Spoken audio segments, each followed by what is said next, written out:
This episode is brought to you by Amazon Business. We could all use more time. Amazon Business offers smart business buying solutions, so you can spend more time growing your business and less time doing the admin. I can see why they call it smart. Learn more at amazonbusiness.com.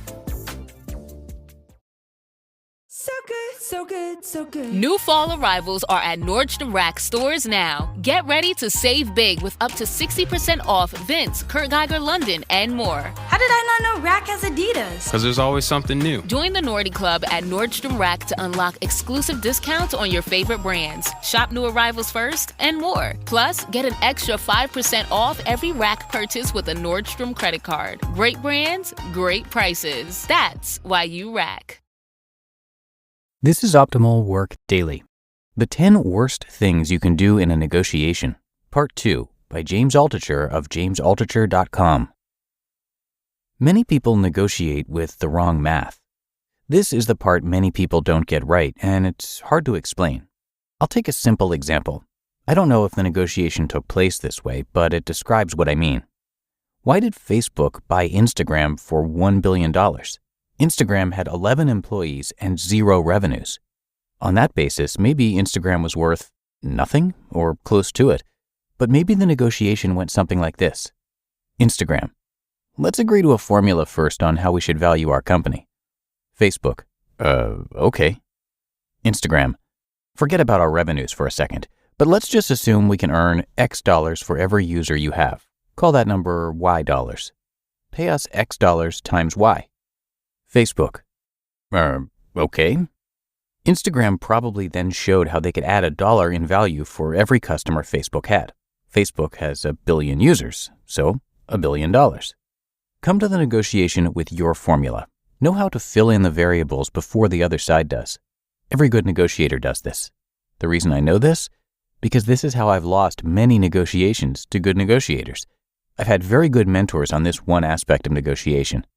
Because we all negotiated the formula, but not the price, in advance, then everyone has already said yes to something and they basically have to stick with it. Well, they don't have to, but it's high stakes and you don't want to seem like you don't live up to your word. F. If you hope for only one outcome, you never get it. I really wanted my company, Stockpicker, to be bought by Google. I threw everything I could into the basket. I would send them love notes in the middle of the night. Seriously, I was in love with the woman doing the negotiating. I didn't have a technical team, was the problem. We built the whole site for a few $1,000s. I had one partner. We had 99% margins on our revenues, but Google likes technical teams. Oh well. I then focused on getting alternatives. I called AOL, Yahoo, Reuters, Forbes. Then TheStreet.com bought us. Sometimes people write me and say, I sent my 10 ideas to my favorite company, but they haven't called back. Should I call them again? That's the wrong question. The right question is, what's the next 100 companies I should write to? It's no secret that being able to walk away from a negotiation is the best starting point in a negotiation. G. Smarter people lose. This is what I like to say. You guys are the experts at this. We've just been focused on building our product, company, art, whatever. Then I say, if you were me, what would you ask for? I ask them for advice because they are the experts. It's not a lie. If you are applying for a job with someone more senior than you, why not ask the more senior guy for advice? He knows more than you. Very often, they give very good advice. H. If you negotiate with a loser, you lose. If two sides are negotiating, you need at least one champion for what you are doing on the other side. One time I was working with a company and GE offered us $1 billion for the company. Yes, $1 billion. They laid out the time frame. The deal will be closed by November 15th, said the highest ranking person in the room from GE. I went back to the CEO of the company I was advising and told him that. He said, who are you talking to? I told him. He said, 100% chance this deal doesn't happen. But they offered, I told him. They actually made an offer. Trust me, no way. There's no real champion for you on the other side who is close to being a decision maker. She is 5 rungs below the decision maker and she's your only champion. And he was right. That deal did not happen. They found a better way to get what they wanted for 1/200th of the price. You can only cross the bridge to the other side if someone strong is there holding out their hand to pull you in. I.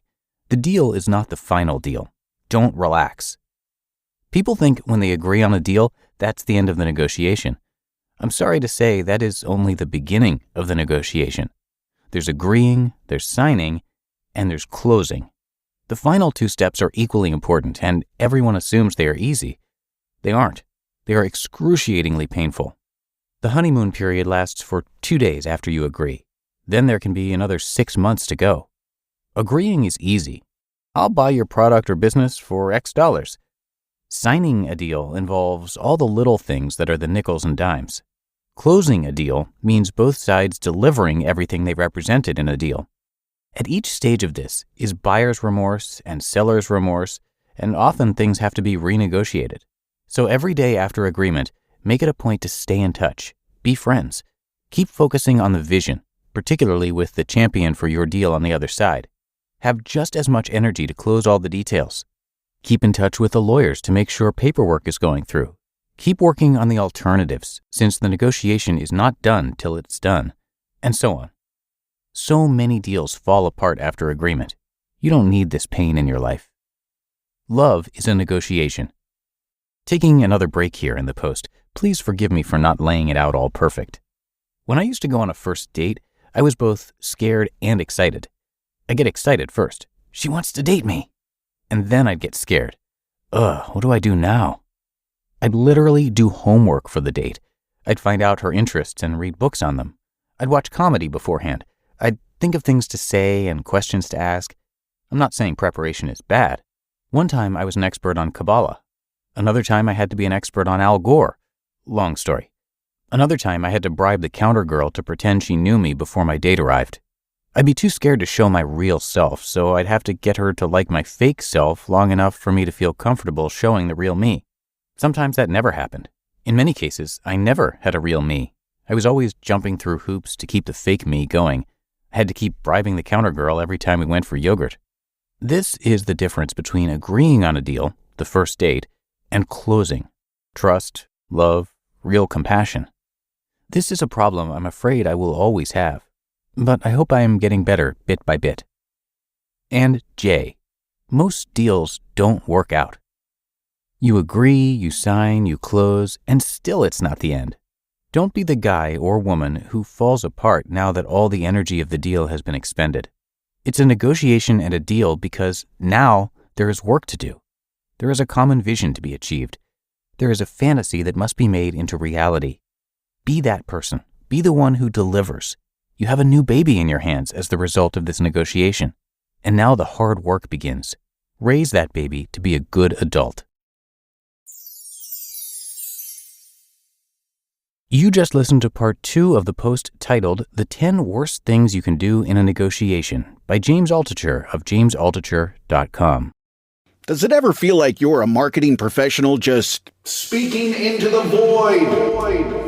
But with LinkedIn ads, you can know you're reaching the right decision makers, a network of 130 million of them, in fact. You can even target buyers by job title, industry, company, seniority, skills, and did I say job title? See how you can avoid the void and reach the right buyers with LinkedIn ads. Spend $250 on your first campaign and get a free $250 credit for the next one. Get started at linkedin.com/campaign. Terms and conditions apply.